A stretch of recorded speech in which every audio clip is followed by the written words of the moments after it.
You have more money than everyone on your street combined, and not a single one of them knows it. The man next door washes his car every Sunday and nods at you like you are just another neighbor scraping by. The man at the corner shop still asks if you want the cheaper brand. Your own cousin lent you $40 last month and felt good about helping you out. You took it. You smiled.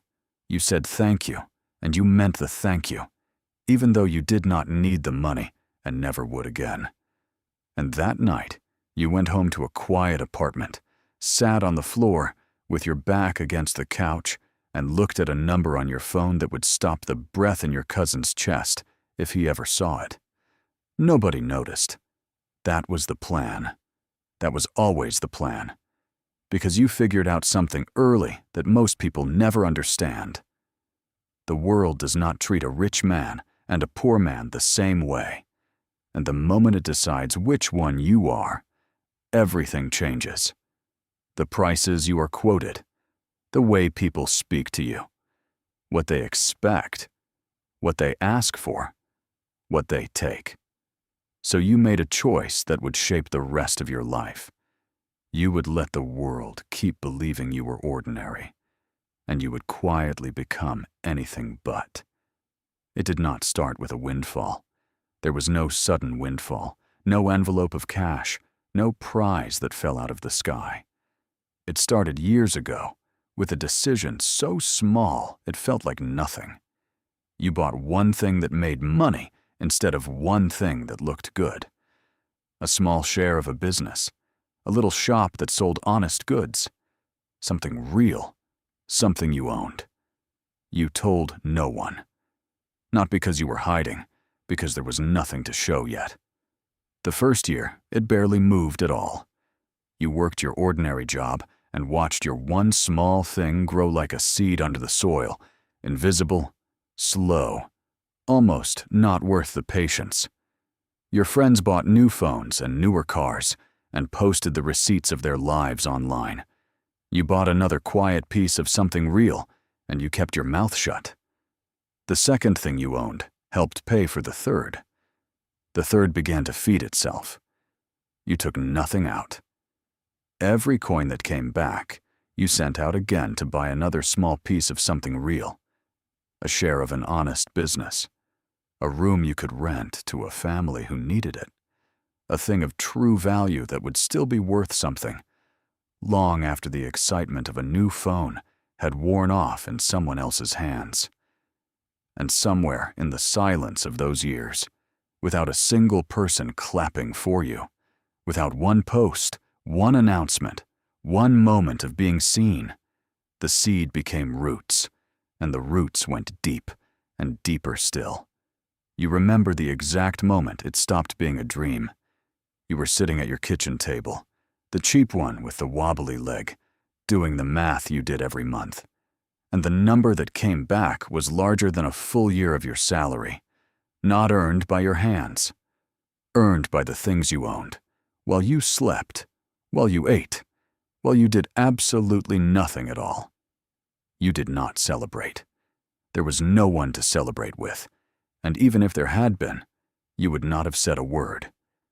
You did not tell your wife's brother, who would have come asking for money. You did not tell your friends, who would have looked at you differently forever.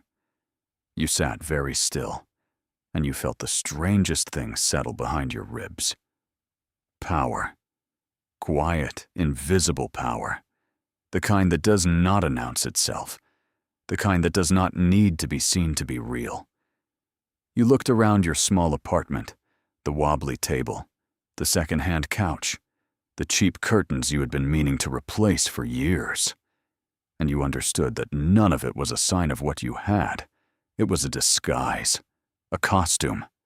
Every ordinary thing in that room was a wall you had built between the world and the truth. And that is when you learned the first hard truth of quiet wealth. The moment money becomes visible, it stops being yours. It becomes a thing other people feel entitled to. Money they assume you can give. A dinner they assume you will cover. A favor, a handout, a claim. The number that made you free would make you a target the instant anyone saw it. So you disappeared in plain sight. You kept the same car, 4 years old, paid for, unremarkable. You kept the same jacket. You ate the same cheap lunch at the same cheap place, because a man eating a modest lunch draws no eyes at all. You became, on the outside, the most ordinary person anyone knew. You learned to perform ordinariness like an art. When a friend complained about money, you complained too, and you meant it just enough to be believed. When someone assumed you were struggling, you let them. You never lied outright. You simply let people write their own story about you, and their story was always the same one. He is just like us. He's getting by, and underneath that ordinary life, the machine kept running. Silent. Relentless. Every month, a little more came in than went out, and the gap grew wider. And the wider it grew, the faster it moved, until the money you owned was working harder in a single day than your own 2 hands could work in a week, then a month, then a year. Here is what nobody tells you about becoming rich this way. It is lonely, not empty.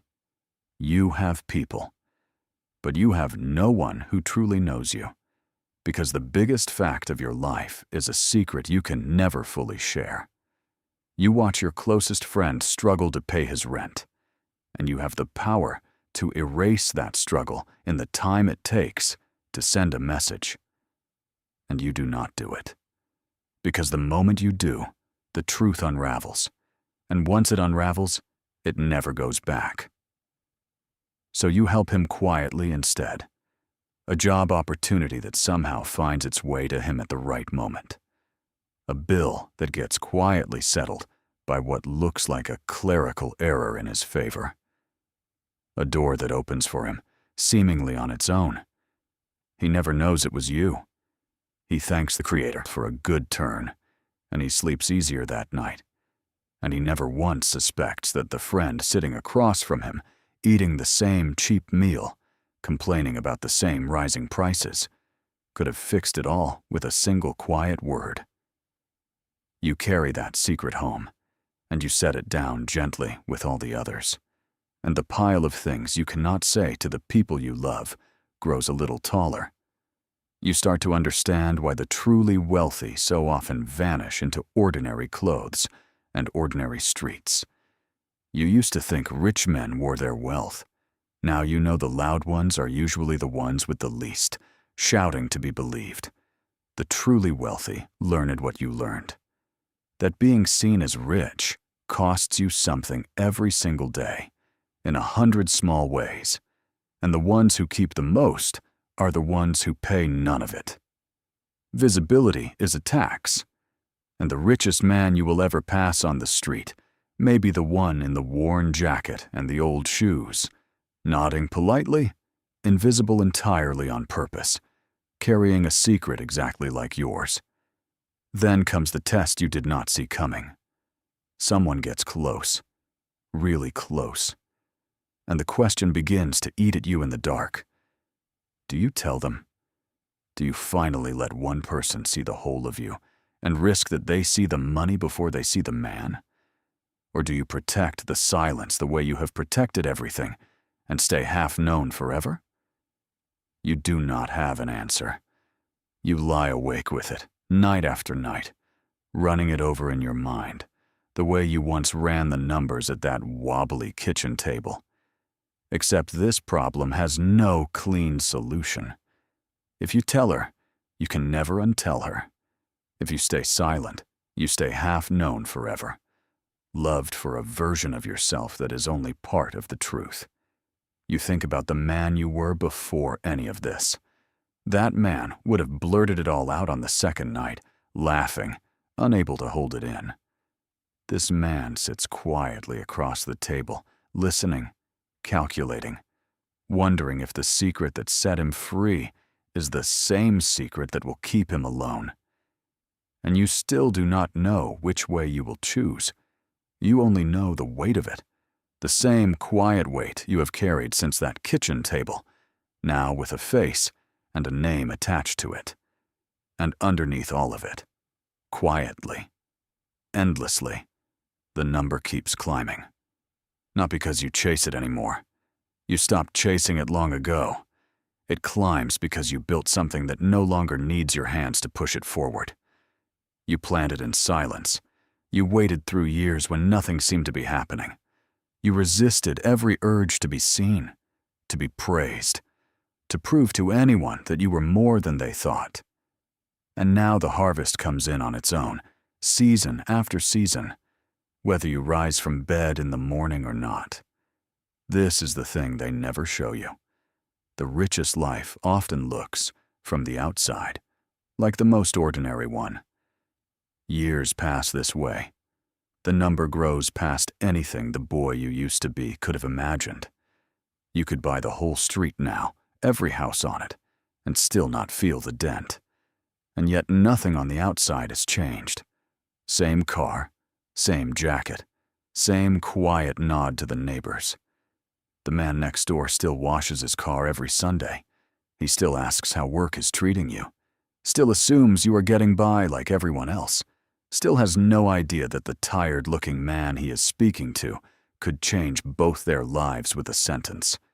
And you nod back, and you let him believe it, because you learned the thing that almost no one learns. The loudest wealth is the kind that is spent. The truest wealth is the kind that is owned and held and never shown. You did not get rich to be seen getting rich. You got rich to be free. And freedom, real freedom, makes no sound at all.